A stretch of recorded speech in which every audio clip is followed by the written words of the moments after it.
kind of focused on this card for some reason. So let's flip it. And there it is. Woo! Interesting card. Really loaded. It's got some flames down there, which is fascinating. And it has intense emotions because we're looking at Scorpio energy. We got the moon on both sides at the bottom, which is fascinating. But we've got intense emotions from childhood, intense emotions from the past. Look at the baby there. Interesting, right? Don't be, sometimes cards look dark, but don't be like, oh my God, what the hell? This is good because this is a release. This is a release. So I love this.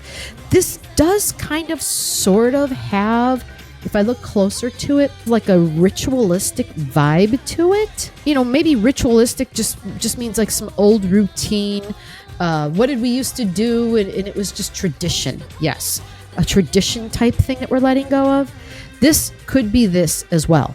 Okay, because if I think in my mind, I'm hearing Saturn. Your seventh house, Aquarius energy. Saturn was or is a co-ruler of that energy. It's interesting, right? So it's like out with the old, in with the new. So there may be something still, especially from childhood, because we got the moon showing up, right? We've got emotions, deep buried emotions from the past, like past lives and stuff, and family energy. But this is a release and a letting go. This is a, you know what, no more for me energy. And we see like this small child, right, where there's sacrifices you feel that you had to make, though like this child's being offered to the flames or something, stuff that has to come out of the closet. It's stuff that's outdated. It's stuff that has to go. It's stuff that you may not have been aware of, but because the moon is here, and this has to do with the full moon, likely there's going to be an increase of emotions, and it is the increase of emotions that will tell you what it is that you have further work to do. It's about, okay, why did that upset me so much? What occurred? A releasing and a letting go. It has to do with something or someone that you committed to. It's got that friendship vibe to it, Aquarius, and it's saying, hey, it's kind of no longer a need for me. It's outdated. I'm moving on, and I'm releasing. And with this releasing becomes a beautiful healing. So embrace this release, embrace letting go of these, whatever these old buried wounds are. That's Scorpio. It's bonds. So it does suggest blood bonds, but also soul bonds from other lifetimes. Like could be family lineage, but can also just be cellular bonds that maybe you didn't realize, subconscious bonds you were holding on to.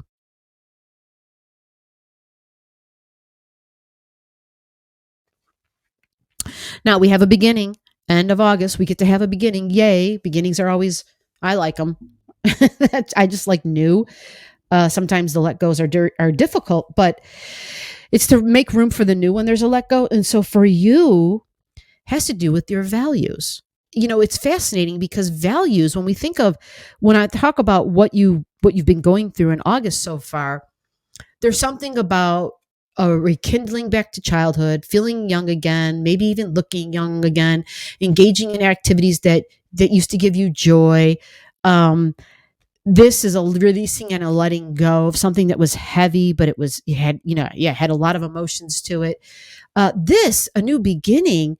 This is a routine, a daily routine. It's got like Virgo energy to it. So it could have to do with your health, and understanding that like our mental health care routine is important. It's connected to our physical health care. So yeah, stomach and digestion, but it's values. It's valuing those daily routines, valuing your mental health, valuing caring for self in whatever way that is, mental, emotional, spiritual, whatever the way that is for you, so that you can retain balance and optimum health. So this is a new beginning in your healthcare routines. Now, pets are involved in this, right? Because it's Virgo, so there could be pets involved. So it could be the healthcare of the pets, but because it's your second house and it's a value that has to do with this new beginning, there could be money involved. It could be something a decision, a choice you make, a new value you have that helps you create an income, adds to an additional income, or maybe the value is just simply you. Maybe it's you valuing you. So let's find this a little bit more detail and add to that. Okay, I want to make a note here that this card was upside down. And so we do value the upside down cards. Okay. These two presented face up for you, and this one is now presenting upside down to you. Okay. And so upside down, look, there's a relationship here, right? If I turn it over for you so that you can see it, it's a relationship. It's masculine and feminine energy.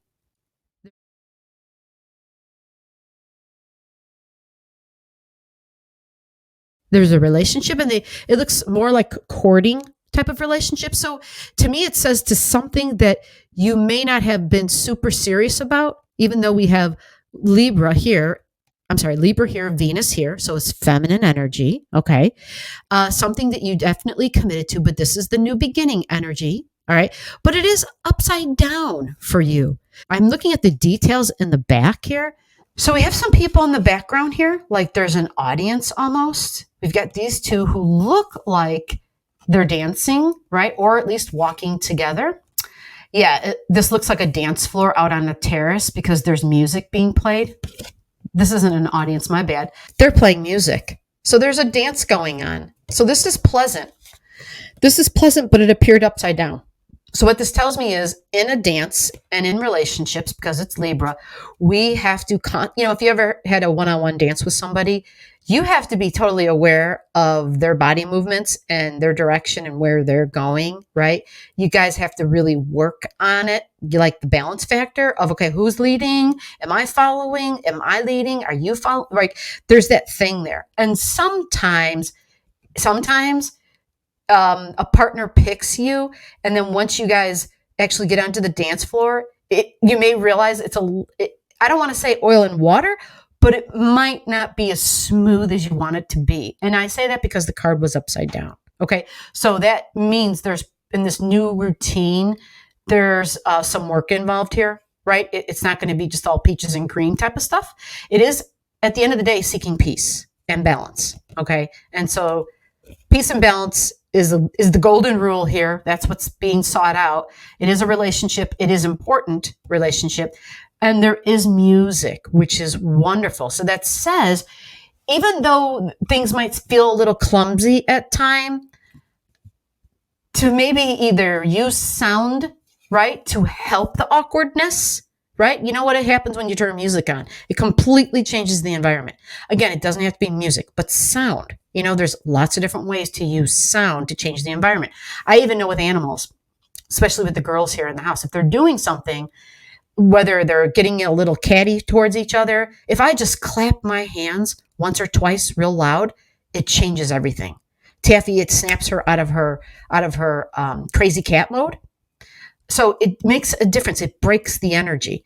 And this is the indicator to use sound to break some of the awkwardness that you might be encountering with somebody that you value because it's your second house. And because it's a new endeavor, it might be that alone that makes it awkward. It's a new routine. It's Virgo energy. So remember not to get a little analytical, right? It can get lost in the details sometimes. Like it just goes overboard. Using the sound and constantly being able to switch directions and pivot, peace and balance. So enjoy, Leo. Enjoy your August 2022. So below the video, I'll have all the degrees for those of you who like to pay attention to the degrees in your chart. Again, if you don't know and you want to know, just comment below.